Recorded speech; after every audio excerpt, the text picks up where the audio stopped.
Once there was a brother and a sister. Their mother had died, and they lived with their father and their stepmother. Their stepmother was always mean to them, and their father was always busy with work. So one day, the brother took the sister's hand and said, "Our stepmother hits us every day. We only have hard, old bread to eat. Even the dog under the table has better food than us. Oh, if only our mother were here. She would look after us. But we have to look after ourselves now. We must leave this place." So they left their house and traveled the whole day through fields. When it rained, the sister said, "The sky is crying with us." In the evening, they arrived at a forest, tired and hungry from their long journey. They climbed into a tree and fell asleep. The next morning, the brother said, "Sister, I am thirsty. I hear a stream in the distance. Let us go and drink." So the brother took the sister's hand, and they went to the stream. However, the children's stepmother had found out that they left. She was a witch and wanted everyone to be as sad and cruel as her. So she cast a spell on all the water in the forest. The brother was about to drink from the stream, but then the sister heard the stream whisper, "Glug, glug, glug, glug. If you drink this water, you will become a tiger." The sister cried, "Brother, do not drink, or you will become a tiger and eat me up." So the brother did not drink, even though he was very thirsty. "I will wait until the next stream." They walked, and finally they arrived at another stream. This time, the sister heard the stream whisper, "Glug, glug, glug, glug. If you drink this water, you will become a wolf." So the sister cried, "Please, dear brother, do not drink. You will become a wolf and eat me up." So the brother did not drink and said, "I will wait until the next stream. But then I must drink, because I'm really very thirsty." They kept walking and came to a third stream. This one whispered, "Glug, glug, glug, glug. If you drink this water, you will become a deer." The sister said, "Dear brother, do not drink, or you will become a deer and run far away from me." But the brother had already drank from the water, and he quickly changed into a deer. The sister cried and cried over her brother, and the deer cried as well. Finally, she said, "Don't worry, little deer. I will never leave you." She had a gold chain around her neck. She took it off and put it around the deer's neck. They kept walking and went deeper into the forest. After walking a long, long way, they found a wooden house which was empty. "We can live here," said the sister. So they started living in the house. Every day, the sister went out and found food in the forest for both of them, and the deer played happily in the grass. At night, they lay together in the little house and slept. If her brother had not been a deer, it would have been a lovely life. They kept living in the forest like this for many years. However, there was a young king who lived nearby. He liked to hunt, and he had not hunted in this forest before. One day he decided he wanted to hunt there, so he went with all his men. They brought many dogs into the forest, and they blew loud hunting horns. The deer brother heard the horns and desired to join the hunt. "Oh, dear sister, please let me go hunt. I cannot stay here any longer." The sister did not want him to go, but he asked so much. Finally, she let him go, but she said, "Come back here at night. I will lock the door, so when you arrive, knock on the door and say, 'Little sister, let me in.' Then I will know it is you." So the deer jumped out and played in the forest. The king and his men saw the beautiful animal and chased after him, but they could not catch him because he was too fast. When it was dark, the deer went to the house, knocked on the door, and said, "Little sister, let me in." The sister opened the door, and they slept together. The next morning the hunt began again. Once more, the deer heard the hunting horns and felt a strong desire to join them. "Little sister, I must go." The sister sighed, but she opened the door and said, "Now, remember to come back at night and say the same words." When the king and his men saw the deer again, they chased after him, but again he was too fast for them. They chased him all day, and finally they surrounded him. One of them hurt his foot, so he went slowly to the house. One of the hunters followed him and heard him saying, "Little sister, let me in." The hunter told this to the king, and the king smiled and said, "Tomorrow we will hunt again." When the sister saw that the deer was hurt, she was terrified. She washed his foot and put leaves around it and said, "Lie down, dear brother, and rest." The deer was not seriously hurt, so the next morning he felt fine again. Once more, when he heard the hunting horns, he said, "I cannot stay inside. I must go with them. They won't catch me today." The sister cried and said, "You will be killed. They will kill you, and I will be all alone here in the forest. You can't go." "If I stay here, then I will die of desire. When I hear the hunting horns, I desire to go out so much. I feel like I will jump out of my skin." The sister saw that she could not stop him, so she opened the door and watched the deer run away happily.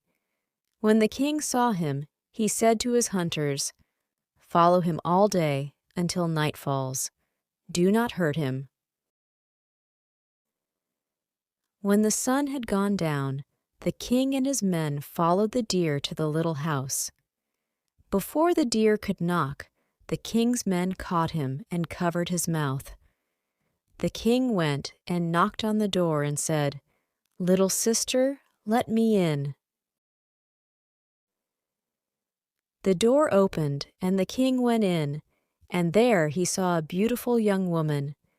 The sister shouted when she saw the king instead of the deer. But the king took her hand and said, "Don't be afraid. I won't hurt you. Will you come with me to my castle and be my dear wife?" The sister had been so lonely all these years. This king looked kind, but she did not know if she could trust him. So she said, "I will only come if the deer can come too. He must come with me, and you cannot hurt him." "Of course," said the king. "He will stay with you forever, and he will have much food and drink." Then the deer came jumping in, and the sister took him by the golden chain, and they went out of the little house. The king rode with her to his castle, and they had a great wedding. She became queen, and they lived happily for a long time. Everyone loved the deer and looked after him, and he jumped happily around the castle gardens. Meanwhile, the children's stepmother, who had cast the spell on the forest, heard of the wedding. "How can it be?" she said.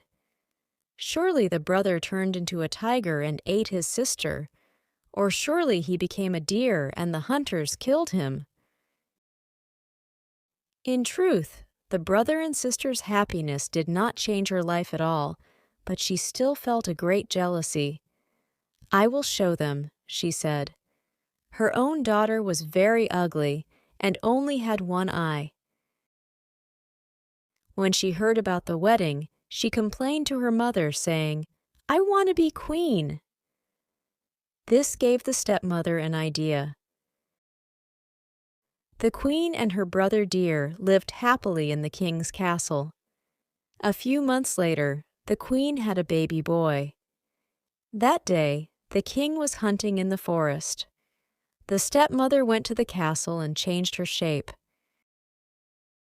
She made herself look like a servant and went into the queen's bedroom. The queen was exhausted from the birth, and she did not notice that it was not really her servant. "You are so tired," said the stepmother. "Come, I have made a bath for you. It will make you feel much better." "Oh no, I would rather stay in bed," said the queen. "No, no, the water is getting cold. It really will help you. Come." She took the queen to the bathroom and left her in the bath. The queen was so tired that she quickly fell asleep. The stepmother then made a great fire under the bath, shut all the windows and locked the door, so that all the air left the room. When the queen woke up, it was too late, and she died in the bath.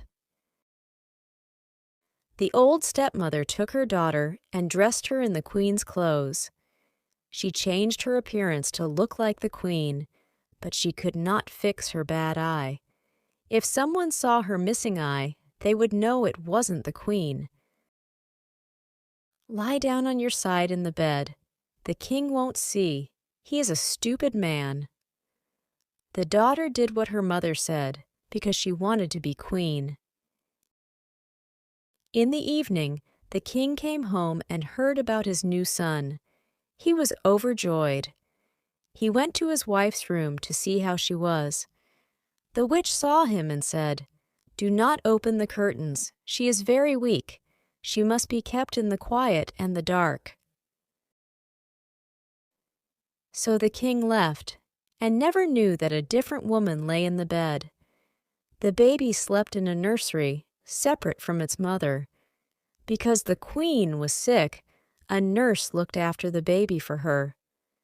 While the baby and everyone else in the castle slept, the nurse sat awake. She could not sleep. She had a strange feeling in her stomach. The queen had been acting strange since her birth, and whenever the nurse tried to come and speak to her, the queen's servant sent her away. When it turned midnight, someone opened the door to the nursery. The nurse sat right up. It was a woman, but she didn't know who. And stranger, this woman looked dead. Her clothes were burnt, and her skin was as white as a ghost. The nurse did not move at all, and the woman did not see her. She went and took the baby out of its bed and fed it. Then she put it back. She also went and stroked the deer, who was lying in the corner. "My child and my dear 3 times I will see. Twice more I will come, and then the end must be." Saying this, she left the room. The next morning, the nurse asked if anyone had come into the castle at night, but nobody had. So the nurse went and told the king about the strange woman and what she said, and he said, "How strange! I must go and watch the child tomorrow night." So the king waited in the nursery, and again the woman appeared at midnight and said, "My child and my dear 2 times I will see. Once more I will come, and then the end must be." She fed the child and stroked the deer, and then left the room. The king was too afraid to say anything. He did not understand. The woman spoke like his wife, but his wife was alive. Yes, she was tired and sick, but the servants were looking after her. The king tried to see his wife the next day, but the witch stopped him and said, "She is far too sick to see. You will have to come back tomorrow." And then the king had many important things to do and could not see his wife. So in the evening he went back to the nursery. The burnt woman appeared once more, saying, "My child and my dear, one time I will see. This time is now, and now the end must be." The king was sure now. It was his wife. He jumped up and said, "You are my wife." The woman looked at him for a long time. She was as white as a ghost, but slowly the color returned to her face. "Yes, I am your wife." The king put his arms around her and felt the life return to her body. "You are strong and well again. But if you are here, who lies in your bed and calls herself the queen?" So she told the king of the bath and how she had died, and they ran to the queen's room. Inside they found the witch and her daughter talking of riches and stupid kings. When the witch saw the king and his wife, she screamed, and her daughter hid under the duvet. "I will give you one chance," said the king. "Tell me what you have done." "She is not the true queen," the witch said, pointing at the king's wife. "She is a trick. The true queen is here." The king shook his head. "I gave you a chance, and you lied to me. Now you will die in a cruel and painful way." "No," said the real queen. "Too many people have suffered. I have a better idea. They will go and live alone in the forest, just as me and my brother did for so many years." So the witch and her daughter were sent away to the forest. However, the waters were still under her spell. One day, her daughter drank from a certain stream and turned into a wolf. "You idiot!" cried the witch. "I told you not to drink from those streams." But the daughter did not understand her. All she knew was that she was a wolf and she was hungry. The witch tried to run inside the house and hide, but the wolf was too fast and ate her up. So in the end, she died in a cruel and painful way, just like the king had said. As soon as the witch died, her spell broke, and the deer turned back into a human. The brother and sister laughed and hugged, and they were a whole family again. The queen had many children, and they lived happily ever after.